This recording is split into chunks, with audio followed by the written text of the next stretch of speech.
Saya memperoleh informasi bahwa Dr. Sugeng Sugiarto didemosi, penurunan jabatan dan tunjangan kinerja oleh kantor tempat beliau bekerja, yaitu BRIN, Badan Riset Inovasi Nasional. Kebal hukum kayak ketakutan semua, kayak jadi banci semua itu. Saya khawatir ini kalau kita nggak mulai kita naikkan tensinya, ya pertaruhan kita bangsa kita ya. Gitu loh. Ini kan Mas Sugeng itu gara-gara ngomong soal Habib, saya dengar dapat demosi, dapat hukuman dari apa itu kantornya itu. Dan kantornya itu afiliasi politiknya kan kemarin ke Ganjar Pranowo, ya kan? Apa itu sih kepalanya BRIN itu emang Muhyiddin apa gimana? Muhyiddin Habib apa gimana? Sejauh yang saya tahu justru Mas Sugeng itu aset negara. Karena di tengah orang berilmu seperti Mas Sugeng yang pahami Udena, semua pengecut cuma Mas Sugeng yang berani. Kenapa malah didemosi dengan cari-cari alasan yang nggak bermutu itu? Sebentar lagi kita ramaikan itu.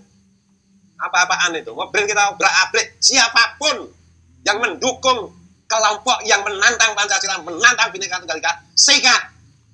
Itu komitmen saya. 1 senti pun saya tidak akan mundur. Saya tidak tahu pasti alasan yang sebenarnya apa, mengapa beliau didemosi.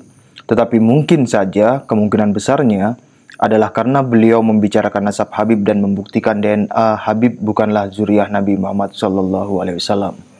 Jika demikian alasannya, kita sangat menyayangkan sekali keputusan demosi tersebut karena pembahasan DNA klan Habib Ba'alwi oleh Dr. Sugeng Sugiarto yang berkesimpulan mustahil klan Habib Ba'alwi zuriyah Nabi, orang Arab saja bukan apalagi zuriyah Nabi, merupakan kajian ilmiah yang dapat dipertanggungjawabkan. Keputusan demosi oleh BRIN kepada Dr. Sugeng Sugiarto menggores luka di hati kami atau publik secara umum. Bagaimana bisa pembahasan ilmiah diganjar hukuman demosi? Itu sungguh keputusan yang mencederai akal sehat dan dialektika ilmiah. Idealnya, jika jujur, semestinya BRIN memberi penghargaan kepada Dr. Sugeng Sugiarto atas penemuannya itu. Bukankah itu fungsi riset dan inovasi? Menemukan sesuatu yang baru yang berguna bagi bangsa dan negara. Dengan keputusan BRIN yang mendemosi Dr. Sugeng Sugiarto, kita membaca bahwa BRIN berpihak, membela dan melindungi klan Habib Ba'alwi, bukan berdiri objektif demi tegaknya kebenaran ilmu pengetahuan itu sendiri. Hal ini kontras berbeda dengan sikap Universitas Airlangga terhadap Profesor Dr. Manahem Ali dan sikap UIN Wali Songo Semarang terhadap Kiai Haji Dr. Tamamunji. Kedua universitas tersebut tidak memberi hukuman apapun, malah dengan sangat baik melindungi kemerdekaan berpikir, mengkaji, dan berpendapat. Karena itu, sangat besar kemungkinannya kepala BRIN adalah budaknya klan Habib Ba'alwi atau BRIN adalah sarang Habib Ba'alwi atau BRIN adalah sarang mukibin, budak-budak klan Habib Ba'alwi. Dari situ kita semakin dapat memahami betapa berbahayanya klan Habib Ba'alwi dan para budaknya jika menduduki jabatan pemerintahan tertentu karena mereka tidak segan-segan menggunakan otoritasnya untuk menghukum pihak lain yang tidak sesuai dengan seleranya. Kita akan dihukum agar bungkam dalam menyuarakan kebenaran atau pendapat yang berbeda, atau ijtihad dalam dialektika ilmu pengetahuan.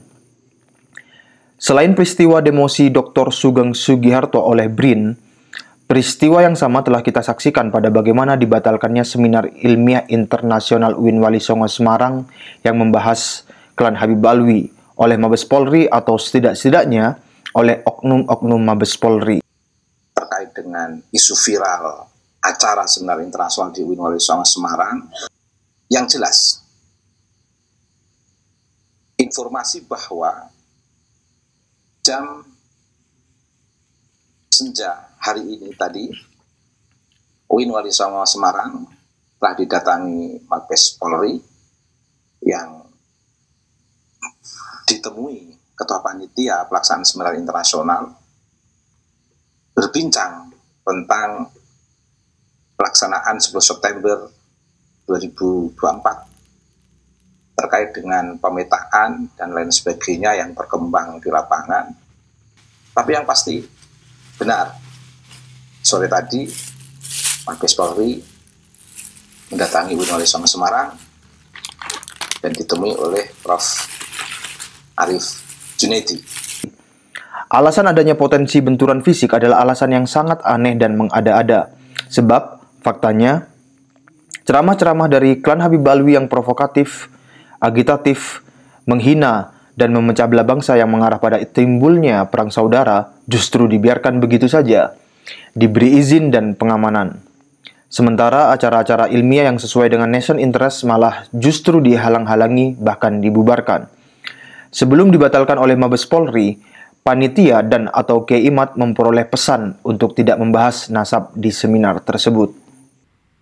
Tapi yang ingin saya tekankan dalam pemaparan di sini, saya ingin merespon Mas Rumel yang seolah-olah tema itu tidak boleh bicara tentang nasab dengan riset yang berbasis rasionalitas, empiris, koheren dan korespondensi yang di situ bisa mencerahkan dan memberikan satu pengetahuan penting kepada publik.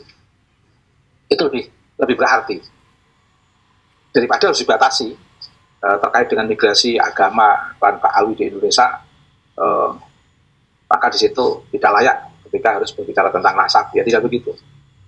Kalau kajian nasab itu dianggap menjadi latar belakang genealogis klan Pak Alwi di Indonesia, saya kira terbuka dan hak pengkaji untuk menyampaikan itu. Dan nanti peserta bisa menanyakan tema ini kepada pengkaji yang akan mempertanggungjawabkan masing-masing perspektifnya. Yang jelas tema kajian ini tidak membatasi diaspora klan Pak Alwi, atau juga tidak bisa membatasi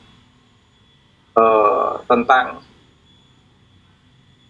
keberagamaan klan Pak Alwi di Indonesia dengan berbagai konflik dan model aktivitasnya yang berbeda-beda. Tidak bisa dibatasi itu, sehingga bisa saja narasumber untuk berbicara tentang latar belakang genealogis klan Pak Alwi di Indonesia. Saya ungkapkan apa-apa yang akan saya narasikan di dalam forum diskusi publik internasional itu. Lalu pagi-pagi itu dari Rabita Alawiyah menghubungi pihak panitia, Mas Yusuf. Ya, dan itu dikomunikasikan kepada saya bahwa dari Rabita Alawiyah keberatan dengan adanya diskusi publik yang akan diselenggarakan 10 September itu membahas nasab. Mereka dari pihak Rabita Alawiyah inginnya hanya membahas sejarah dan sudah ditentukan yang akan dikirim adalah Alwi Alatas dan Hanif Alatas. Dan itu ada screenshotnya dikirimkan pada saya kepada panitia untuk agar saya juga memperhatikan bersama-sama, karena memang pihak UIN itu kan di jalan tengah. Mereka ingin acara ini berjalan tetapi sesuai dengan kesepakatan bersama. Nah itu kronologinya seperti itu. Mereka dari pihak Rabita Alawiyah mengirim SMS kepada pihak panitia agar 10 September itu tidak membahas nasab, hanya membahas sejarah saja. Kemudian ya mereka meminta dari Rabita Alawiyah itu untuk pihak panitia membuat sebuah video yang menyatakan bahwa benar tanggal 10 September itu tidak membahas nasab, hanya membahas sejarah saja. Cuma rupanya belum sempat ini dari pihak panitia untuk membuat video itu. Akhirnya mungkin terjadi sebuah hal-hal yang di luar kendali, yaitu datangnya dari yang mengaku sebagai dari Mabes Polri itu bahwa acara jangan sampai kalau bisa dilaksanakan karena ada ancaman-ancaman keamanan. Orang yang sekarang sedang memperhatikan isu-isu nasab, dan salah satu channel favorit mereka adalah Pada Suka TV untuk mendapatkan informasi tentang bab nasab yang sedang terjadi diskursus di Indonesia ini. Maka Rabita Alawiyah ketika melihat Pada Suka TV, mereka mungkin gimana gitu kan, mereka berani gitu kan membuat framing untuk datang dan sebagainya. Kalau bisa jangan bahas sejarah saja, tapi bahas nasab kan, dalam videonya begitu. Tetapi dari belakang mereka mengatakan tidak boleh bahas nasab kan. Nah itu yang sebenarnya terjadi, dan itu masih ada buktinya berupa screenshot SMS atau WA yang disampaikan kepada saya sebagai dari pihak UIN mengharapkan acara itu sebenarnya terjadi, dilaksanakan, tetapi dengan kesepakatan bersama itu. Saya waktu itu belum memberikan statement apakah betul saya bersedia untuk hanya membahas sejarah. Nampak ketakutan sekali nasabnya dibahas di hadapan publik luas. Yang faktual, kita juga menyaksikan bagaimana Kiai Haji Marzuki Mustamar yang akhir-akhir ini juga mulai bersuara terkait nasab klan Habib Alwi, juga hendak dibungkam di Surabaya. Itu luar biasa, kami sampaikan luar biasa teman-teman Pansel, Bakar Nusa, Laskar Sabilillah, PWI, ada juga PSAT, ada juga dari ONEK, dan kami sampaikan terima kasih.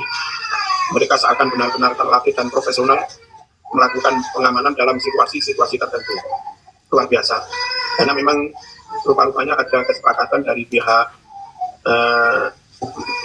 pihak mereka mungkin dengan pihak takmir atau panitia yang dimediasi aparat kepolisian, hadir boleh tapi jangan bahas nasab. Ketika acara makan-makan sebelum naik panggung, kami juga dipesan oleh aparat kepolisian, juga oleh panitia, oleh ketakmiran, supaya nggak bahas nasab. Pokoknya dipesan jangan bahas nasab, sehingga kami bahas tentang keislaman. Deretan upaya-upaya pembungkaman sebelum peristiwa-peristiwa tersebut di atas telah banyak kita saksikan sebelumnya. Pertanyaannya, jika yang disimpan adalah permata, mengapa sedemikian takut tirai dibuka, sehingga semua orang dapat menyaksikan keindahannya dan mengagumi sang pemilik permata? Mengapa takut jika yang dimiliki adalah permata?